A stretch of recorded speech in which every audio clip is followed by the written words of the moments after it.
नमस्कार, आपका वामिका अकेडमी पर स्वागत है।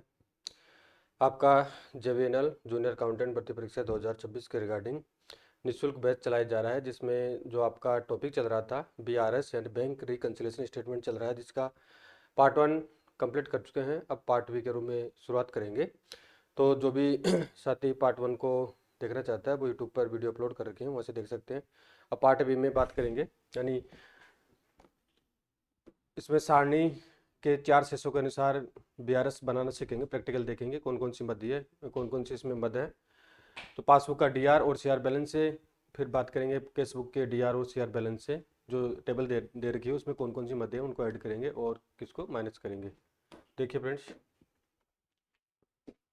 यानी बेसिक और जो भी परिभाषा है बीआरएस के रिगार्डिंग, जो कौन कौन सी मदें हैं, किस कारण से बीआरएस तैयार किया जाता है, यानी डिटेल पार्ट 1 वीडियो में बना रखी है। तो ये प्रैक्टिकल वाला वीडियो है। इसमें दे रखा है कि item for which adjustment are to be made. अब इन केस ऑफ है, अगर केसबुक का डेबिट बैलेंस हो या पासबुक का डेबिट बैलेंस हो, अगर पासबुक का डेबिट बैलेंस होगा तो वो ओवरड्राफ्ट होगा। और इन केस ऑफ अगर केसबुक का सीआर बैलेंस होगा तो वो ओवरड्राफ्ट होगा, यानी अद्विकर्ष होगा। और पासबुक का सीआर बैलेंस से किस प्रकार से, अगर इस प्रकार से आपको एग्जाम में या प्रश्न में बैलेंस दे रखे हैं तो कौन सी मदें हैं जिनको आपको ऐड करना है और कौन सी ऐसी मदें हैं जिनको आपको माइनस करना है। अब इसमें देखते हैं फ्रेंड्स। फर्स्ट है आपका check issued but not presented for payment, यानी चेक इशू कर दिए गए हैं बट पेमेंट के लिए अभी प्रेजेंट नहीं हुए हैं। तो अगर यहाँ पे केसबुक का डीआर बैलेंस आपका शेष देर का है और पासबुक का डीआर बैलेंस शेष देर का है, तो ये मद यहाँ पे ऐड हो जाएगी, क्या हो जाएगी, प्लस हो जाएगी। ये ध्यान रखना आपको, यानी केस बुक और इसके अलावा पासबुक का जो डीआर बैलेंस सेम होगा और केस बुक का सीआर बैलेंस प्लस पासबुक का सीआर बैलेंस दोनों मदें बराबर होगी। ठीक है, ये आपको विशेष रूप से ध्यान रखना है। और यहाँ पे अगर केस बुक का सीआर बैलेंस देर का है और पासबुक का सीआर बैलेंस देर का है तो ये मद माइनस हो जाएगी। नेक्स्ट है इंटरेस्ट अलाउड बाय बैंक, यानी बैंक के द्वारा ब्याज दिया गया। तो यहाँ पे केस बुक का अगर डीआर बैलेंस है, पासबुक का डीआर बैलेंस शेष देर का है तो ये मद प्लस हो जाएगी। और केस बुक का सीआर बैलेंस है और पासबुक का सीआर बैलेंस अगर शेष देर का है तो ये मद माइनस हो जाएगी। ठीक है, नेक्स्ट है interest and dividend on securities collected by bank. तो ये मद यहाँ पे प्लस हो जाएगी, यानी बार बार बात नहीं करेंगे यहाँ पे। यानी यहाँ पे केसबुक का डीआर, फर्स्ट वाले कॉलम में केसबुक का डीआर है, पासबुक का डीआर बैलेंस है, और सेकंड वाले कॉलम में केसबुक का सीआर बैलेंस है और पासबुक का सीआर बैलेंस है। तो ये मद यहाँ प्लस होगी, ये माइनस हो जाएगी। नेक्स्ट है cheques bills hundis deposited into bank और collected but not yet collected. तो ये फर्स्ट वाले कॉलम में माइनस होगी और ये यहाँ पे प्लस हो ऐड हो जाएगी मद। नेक्स्ट है bank charges and interest charged by bank on overdraft. तो फर्स्ट वाले में कॉलम में आपकी ये माइनस हो गई, ये प्लस हो जाएगी। नेक्स्ट आपका payment made by bank under standing order, जैसे इंश्योरेंस प्रीमियम का व्यापारी ने आदेश दे रखा है तो उसके अनुसार इंश्योरेंस प्रीमियम का अगर बैंक भुगतान कर देता है तो केसबुक का डीआर बैलेंस या पासबुक का डीआर बैलेंस अगर शेष दे रखा है तो ये मध्य में माइनस हो जाएगी। और इसके विपरीत अगर पासबुक का सीआर बैलेंस है, केसबुक का सीआर बैलेंस है तो ये मद प्लस हो जाएगी। Cheque and bills deposited into bank और डिस्काउंटेड बट डिसऑनर्ड, चेक अनादरित होने पर तो ये यहाँ पे माइनस हो जाएगी, यानी केसबुक का डीआर पासबुक का डीआर बैलेंस शेष रहने पर माइनस होगी और केसबुक का सीआर और पासबुक का सीआर बैलेंस शेष रहने पर मद प्लस हो जाएगी। लास्ट वाली मद है amount directly deposited bye a customer in traders account but not yet entered in cashbook. ठीक है, तो यहाँ पे केसबुक का डीआर बैलेंस पासबुक का डीआर बैलेंस शेष देने पर मद प्लस होगी और इसके विपरीत अगर पासबुक का सीआर बैलेंस और केसबुक का सीआर बैलेंस है तो ये मद माइनस हो जाएगी। तो इसमें संक्षेप में बता रखा है कि संक्षेप में देख लेते हैं ब्रीफ में। यानी इसमें 8 आपके सीरियल दे रखे 8 प्रकार के ये मदें हैं। तो क्रमांक संख्या, यानी आपकी जो क्रमांक संख्या 1 2 3 8, यानी 1 2 3 8 में तो समान है। ठीक है, और इसी तरीके से आपका 4 5 6 और जो 7 वाले नंबर की मध्य हैं दोनों समान है। ठीक है, अब नेक्स्ट बात करते हैं एक वैकल्पिक विधि और दे रखी ऑप्शनल मेथड है। इसमें आपका, यानी अगर आपको ये सारणी अच्छी तरह से आप देख लेंगे तो आपके पूरी कन्फ्यूजन इसके माध्यम से दूर हो जाएंगे।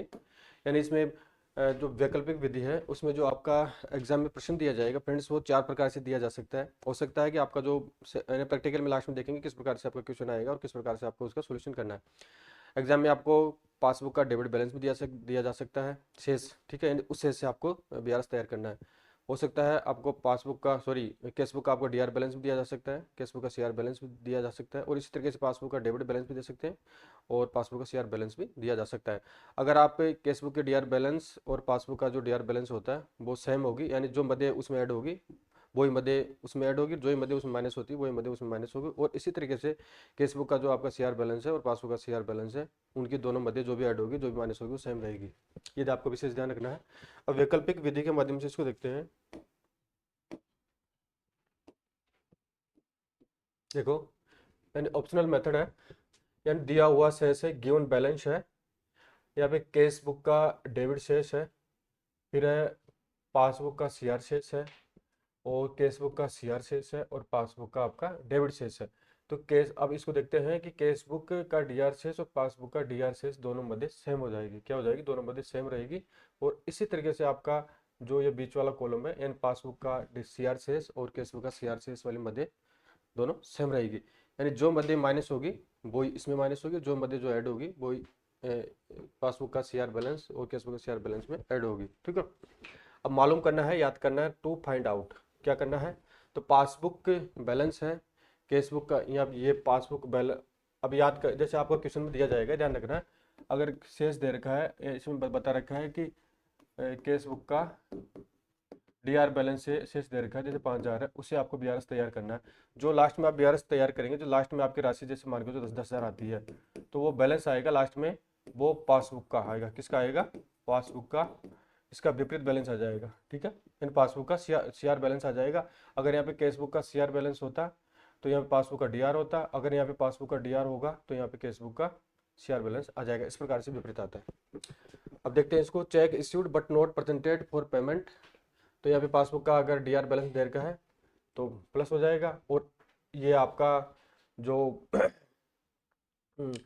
और पासबुक का, सॉरी, यहाँ पे केसबुक का डीआर बैलेंस दे रखा है तो प्लस होगा, और पासबुक का अगर डीआर शेष दे रखा है तो ये प्लस हो जाएगा, सेम सेम रहेंगे। इसी तरीके से cheque, bills, hundis etcetera deposited into bank but not yet collected, तो ये आपका यहाँ पे ये माइनस हो जाएगा, और ये यहाँ से माइनस रहेगा, ठीक है, क्योंकि केसबुक का डेबिट बैलेंस और पासबुक का डेबिट बैलेंस सेम रहेंगे, और पासबुक का सीआर बैलेंस और केसबुक का सीआर बैलेंस जो भी मध्य हैं, जो उसमें घटाई जाएगी, जो इसमें घटाई जाएगी, जो ऐड की जाएगी वो ऐड की जाएगी, सेम रहेगी। तो इसी तरीके से नेक्स्ट है इंटरेस्ट अलाउड बाय बैंक, तो बैंक द्वारा ब्याज प्राप्त किया गया, तो ये प्लस हो जाएगा, ये भी सेम प्लस हो जाएगा, और इस collection of dividend by bank, तो ये प्लस हो जाएगा, यहाँ पे ये भी प्लस हो जाएगा, सेम रहेगा। बैंक चार्जेस, बैंक द्वारा चार्ज वसूला किया गया, तो ये माइनस होगा, ये माइनस हो जाएगा। इस तरीके से direct payment by bank, bank द्वारा डायरेक्ट पेमेंट किया गया तो ये माइनस होगा, ये माइनस हो जाएगा। डिसोनेड चेक्स ऑफ और बिल्स, तो ये माइनस हो जाएगा, ये माइनस हो जाएगा। लास्ट है interest charge by bank on overdraft, यदि विकर्स पर बैंक द्वारा ब्याज चार्ज किया गया तो ये भी माइनस हो जाएगा। तो यानी आपका जो ये आपका फर्स्ट नंबर का कॉलम है, ये सेकंड नंबर का कॉलम है, ये 3 नंबर का है, और ये 4 नंबर का है। तो 1 नंबर और 4 नंबर की जो मदें हैं वो सेम रहेगी, और 2 और 3 नंबर की जो मदें हैं वो यहाँ पे सेम रहेगी बैलेंस के अकॉर्डिंग, ठीक है। अब 2-3 को देखिए तो इसमें सेम रहेगा, या check issued but not presented for payment, तो ये विपरीत होगा इसका, यानी यहाँ प्लस होता तो यहाँ पे माइनस हो जाएगा, तो ये यहाँ पे केसबुक का सीआर बैलेंस है, और यहाँ पे कि आपका पासबुक का सीआर बैलेंस है, तो दोनों की मध्य सेम रहेगी, ठीक है, इस तरीके से यहाँ पे सेम मध्य आ जाएगी। अब नेक्स्ट है रोकड़ बही के बैंक खाने में परिवर्तन के बाद बीआरएस तैयार करना, काफी इंपॉर्टेंट है, यानी रोकड़ बही के बैंक खाने में परिवर्तन के बाद बीआरएस आपको किस प्रकार से तैयार करना है उसकी प्रोसेस देखते हैं। देखो, यानी any incorrect entry made in the cash book itself और ए मिस्टेक या error in calculating the balance और totalling the cash book will be corrected in the cash book itself, these items will not be recorded in the BRS, यानी इसका कहने का तात्पर्य है रोकड़ बही में कोई गलत प्रविष्टि कर दी गई है, या रोकड़ बही का शेष निकालने या योग करने में गलती या त्रुटि हो जाने पर इसे केस बुक में भी, यानी इसे अगर इस प्रकार की कोई त्रुटि होती है, एरर होता है, तो इसको केस बुक में ठीक कर दिया जाएगा, इन मदों को बीआरएस में नहीं लिखा जाएगा, ये आपको विशेष रूप से ध्यान रखना है। नेक्स्ट है item, and items recorded in the bank passbook but not recorded in the case book due to lack of information will be recorded in the cash book and not included in the BRS, यानी ऐसे मध्य जिन्हें bank passbook में तो लिख दिया गया है किंतु सूचना के अभाव में रोकड़ बही में नहीं लिखी गई हो। अब ये इसका विपरीत है, यानी ऐसी मध्य जिन्हें पासबुक में तो एंट्री हो गई है, पासबुक में, बैंक पासबुक में, किंतु सूचना के अभाव में रोकड़ बही में उसको नहीं लिखा गया है तो उन्हें केस बुक में लिख दिया जाएगा और BRS में शामिल नहीं करेंगे मदों को, ठीक है, एंड BRS में उन मदों को शामिल नहीं करेंगे। और लास्ट है, वे सभी मदें जो रोकड़ बही में तो लिख दी गई है किंतु पासबुक में नहीं लिखी गई है उन्हें BRS में लिखा जाएगा। यानी इसका कहने का तात्पर्य यह है कि वे सभी मदें जो रोकड़ बही में तो एंट्री कर दी है किंतु उनको अगर पासबुक में आपने एंट्री नहीं की है तो उन्हें भी बैंक रिकंसिलिएशन स्टेटमेंट में शामिल किया जाएगा। And all items recorded in the cash book but not recorded in the passbook will be recorded in the BRS, ठीक है। अब तक जो बात कर रहे थे फ्रेंड्स वो, यानी पहले थ्योरेटिकल बेसिक पर्चे के बारे में फर्स्ट वीडियो में बात की है, फिर ऐसे कौन कौन सी रीजन है जिसके कारण से BRS तैयार करना पड़ता है, ठीक है, और उसकी विधियां देख चुके हैं, पासबुक का शेष, केसबुक का शेष और किस कौन कौन सी विधियों से तैयार किया जाता है, टेबल है, वो डिटेल से बात कर चुके हैं।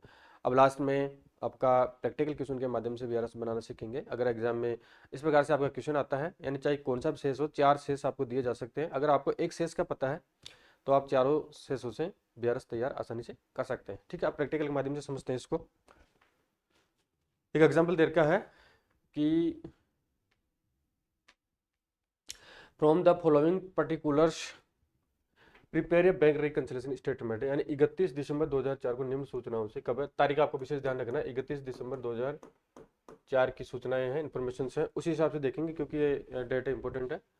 तो रिकंसिलिएशन आपको तैयार करना है, इसमें पहले इसको पढ़ लेते हैं फिर हल करेंगे। तो 31 दिसंबर 2004 को पासबुक में अधिविकर्ष balance as per passbook on 31 December 2004, अधिविकर्ष कितने का था, 8000 का, यानी पासबुक का अधिविकर्ष का बैलेंस क्या होगा आपको ध्यान रखना है, यानी पासबुक का जो बैलेंस होता है पहले वो CR होता है, यह आपको विशेष ध्यान रखना है पहली बात, ठीक है। और जो केस बुक होती है, केस बुक का जो बैलेंस होता है वो डेबिट होता है, ठीक है, क्या होता है, डेबिट होता है। अगर यहाँ पे पासबुक का DR बैलेंस दे रखा है, DR बैलेंस दे रखा है तो इसका मतलब होता है अधिविकर्ष, क्या हो जाएगा, अधिविकर्ष ओवरड्राफ्ट। यहाँ पे आपको बता नहीं रखा है कि कौन सा बैलेंस है, तो इसमें स्पष्ट रूप से बता रखा है कि पासबुक में अधिविकर्ष, तो अधिविकर्ष का मतलब स्वाभाविक है कि पासबुक का डेबिट बैलेंस है, और अगर यहाँ पे केस बुक का अधिविकर्ष होता तो केस बुक का यहाँ पे CR बैलेंस आ जाता, ठीक है। इसके बारे में आप सभी को पता होगा, हालांकि मैं बार बार बता चुका हूँ। नेक्स्ट है, दूसरे शहरों के चेक 3000 रुपये के जमा कराए परंतु उनका संग्रह जनवरी 2005 में हुआ। अब ये डेट इस कारण से महत्वपूर्ण है, 31 दिसंबर के अकाउंट्स क्लोज हो रहे हैं और जनवरी 2005 में जमा हुआ है, तो इस कारण से ये डेट को ध्यान रखना है। दूसरे शहरों के चेक 3000 रुपये के जमा कराए परंतु उनका संग्रह जनवरी 5 में हुआ, यानी नेक्स्ट है, check drawn on 31 December 2004 but, यानी 2004 but not cleared till January 2005 rupees, आपके 1500, 500 और 800 रुपया हो गया। नेक्स्ट है, यानी बैंक अधिविकर्ष पर 200 रुपये का ब्याज जो रोकड़ बही में नहीं लिखा गया। इसके अलावा इंश्योरेंस, यानी 1000 रुपये का insurance premium paid by bank as per our standing order has not been entered in the cash book, कितने का, 1000 का है। और लास्ट में 31 दिसंबर 2004 को प्राप्त 3000 रुपये की एक हुंडी 29 दिसंबर 2004 को बैंक में संग्रह हेतु भेजी गई परंतु बैंक ने इसका लेखा पासबुक में जनवरी 5 में किया, यानी दिसंबर की बात हो जनवरी 5 में किया गया है लेखा। और नेक्स्ट आपका, बैंक द्वारा 100 रुपये का संग्रह वे चार्ज किए जिनका लेखा रोकड़ बही में नहीं हुआ है, यानी collection charges of ₹100 charge by bank but not entered in the cash book, ठीक है। अब ये महत्वपूर्ण है, यानी जैसा कि एग्जाम्पल देख चुके हैं, इसमें एग्जाम्पल आ रहे हैं, तो किस प्रकार से आप इसको प्रिपेयर करेंगे। तो जो BRS बनाया जाता है, BRS का परफॉर्मा इस प्रकार से होता है, यानी ऊपर आ जाएगा आपका बैंक रिकंसिलिएशन स्टेटमेंट, यानी शॉर्ट में इसको BRS कहते हैं। जो भी डेटा है एज ऑन, जिस तारीख को आप तैयार कर रहे हैं 31 दिसंबर जैसे 2025 को आप तैयार कर रहे हैं वो आ जाएगा। फिर इस साइड आपका लेफ्ट साइड में आपको पर्टिकुलर आ जाएगा, फिर यहाँ पे डिटेल अमाउंट आ जाएगी और फिर लास्ट में यानी ये डिटेल अमाउंट आएगी और ये आ जाएगी आपकी टोटल अमाउंट, ठीक है। अब इसमें सर्वप्रथम क्या करना है कि आपको जो प्रश्न में जो शेष दिया जाएगा, यानी बैलेंस एज पर जो भी शेष आपको दिया जाएगा वो आपको यहाँ पे मेंशन करना है। तो प्रश्न में आपका बैलेंस एज पर पासबुक दे रखा है, यानी बैलेंस एज पर पासबुक आपको जो भी डेबिट दे रखा है, CR दे रखा है, केस बुक का डेबिट है, CR है, जो भी है वो आपको यहाँ पे मेंशन कर देना है, ठीक है। तो यहाँ पे बैलेंस एज पर पासबुक का डेबिट बैलेंस है, यानी अधिविकर्ष है। और अगर यहाँ पे अधिविकर से अगर कैशबुक का आता तो वहाँ पे बैलेंस उसका सीआर होता। ठीक है, चारों प्रकार के बैलेंस इन कैशबुक का डेबिट भी दिया जा सकता है, सीआर भी दिया जा सकता है, पासबुक का डेबिट भी बैलेंस भी दिया जा सकता है और कैशबुक का आपका शेयर बैलेंस भी दिया जा सकता है। ठीक है, और इसमें एक लास्ट और बात कर लेते हैं, एनुअल बैलेंस आपका जैसे एज पर पासबुक यहाँ पे डेबिट दे रखा है, जो आपका लास्ट राशि आएगा यानी बीआरएस लास्ट में तैयार होगा। ठीक है, यानी 3500 रुपये की राशि आई है, तो ये राशि आपकी यानी balance as per passbook debit balance है, तो ये इसका विपरीत हो जाएगी, यानी पासबुक का कैशबुक हो जाता है, तो कैशबुक का जो बैलेंस हम डेबिट दे रखा है तो इसका सीआर हो जाएगा। ठीक है, विपरीत हो जाएगा। और इसी तरीके से अगर यहाँ पे बैलेंस एज पर पासबुक का अगर सीआर होता है तो कैशबुक का डीआर होता है, अगर यहाँ पे कैशबुक का डेबिट बैलेंस होता है तो यहाँ पासबुक का सीआर बैलेंस हो जाता है। इस तरीके से विपरीत लास्ट में हो जाता है। अब इसका सॉल्यूशन करते हैं, यानी balance as per passbook debit आपका 8,000 रुपये का है, अमाउंट आपकी यहाँ पे आ जाएगी। ठीक है, फिर इसमें से माइनस और प्लस कौन कौन सी मतलब वो करना है वो डिटेल अमाउंट में आएगा, फिर टोटल आपका इधर आ जाएगा। फर्स्ट आपका है check issued but not yet presented for payment, यानी चेक इशू किया था दिसंबर में लेकिन वो जनवरी में उसको प्रेजेंट किया है तो इस कारण से पेमेंट नहीं हुआ है, तो 2800 रुपये की राशि है वो इसको प्लस कर देंगे, क्योंकि व्यापारी ने किसी अन्य व्यक्ति को देनी थी पैसा, लेकिन वो पैसा अभी दूसरे को दिया नहीं गया है तो पैसा बाहर नहीं गया, इस कारण से ऐड कर देंगे, तो 2800 रुपया ऐड हो जाएगा। 8,000 प्लस 2800 हो गया आपका 10,000 रुपया, यानी ऐड जो भी ऐड के मध्य हैं वो ऊपर आपके ऊपर आ जाएगी, जो भी मध्य हैं, और लास्ट में टोटल ऐड होने के बाद में जो भी वेरिएंस आता है या जो ऐड होगी वो टोटल होगा यहाँ पे आ जाएगा। फिर इसमें जो लेस करने वाली मध्य हैं तो cheque sent for collection but not yet collected by bank, यानी चेक को कलेक्शन हेतु भेजा गया है लेकिन अभी तक उसका कलेक्शन नहीं हुआ है, तो इसको माइनस कर देंगे कितने 3,000 रुपये की राशि से। फिर है interest on overdraft charge by bank, bank द्वारा 200 रुपया चार्ज वसूला किया गया है, किसका, ओवरड्राफ्ट का, ओडी पर ब्याज लिया गया है। नेक्स्ट है insurance premium paid by bank, and insurance का प्रीमियम बैंक द्वारा किया गया है 1,000 रुपये का।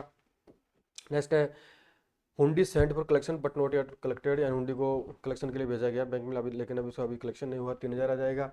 और नेक्स्ट है collection charged by bank and collection द्वारा चार्जड